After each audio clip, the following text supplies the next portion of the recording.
Hello বন্ধুরা, সবাই কেমন আছো? আশা করি সবাই ভালো আছো, আমিও ভালো আছি। আজকে একটা রান্নার রেসিপি নিয়ে চলে আসলাম। এ দেখো, কড়াইয়ে তেল দেওয়া হয়ে গেছে। এবার রসুন গুঁড়া দেবো, ঠিক আছে? আজকে পাট শাক দিয়ে, ডাল দিয়ে পাট শাক বানাবো।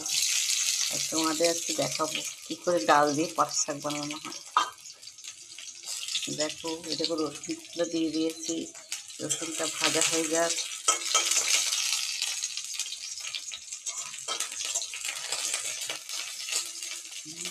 রসুনটা ভাজা হয়ে গেছে। এবার একটু শুকনো লঙ্কা আর পাঁচফোড়ন দিয়ে দেবো। শুকনো লঙ্কা আর পাঁচফোড়ন দিয়ে দিয়েছি। এরপরে শাকটাকে দিয়ে দেবো। এই যে পাট শাক, এই যে পাট শাকটাকে দিয়ে দেবো। দেখেছো, পাট শাকটা ভেজে নিয়ে তারপরে এই যে মুসুর ডাল সেদ্ধ করে রেখেছি, এই ডালটাকে দেবো। এই পাট শাকটা ভাজা করে নিই, দেখতে থাকো কীভাবে পাট শাক ডাল হচ্ছে। দেখো, পাট শাকটা ভাজা ভাজা হয়ে গেছে, দেখেছো? দেখো, পাট শাকটা ভাজা হয়ে গেছে।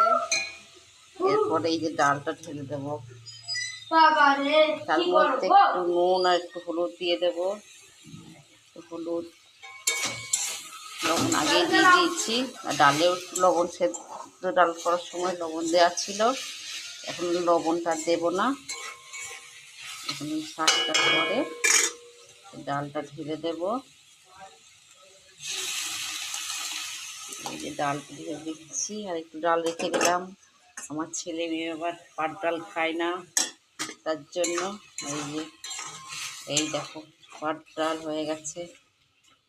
নামানোর সময় একটু মিষ্টি দিয়ে দেবো। নামানোর সময় একটু মিষ্টি দিয়ে দেবো, তাহলেই হয়ে যাবে পাট ডাল। কে কে খেয়েছো কমেন্ট করবে, আর যে খাওনি শেষে চলে আসো আজকে আমার বাড়ি খেতে, ঠিক আছে?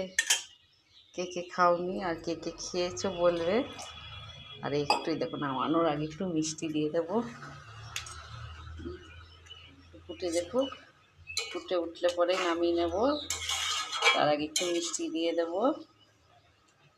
মিষ্টি দিলেই হয়ে যাবে পাট ডাল রেডি।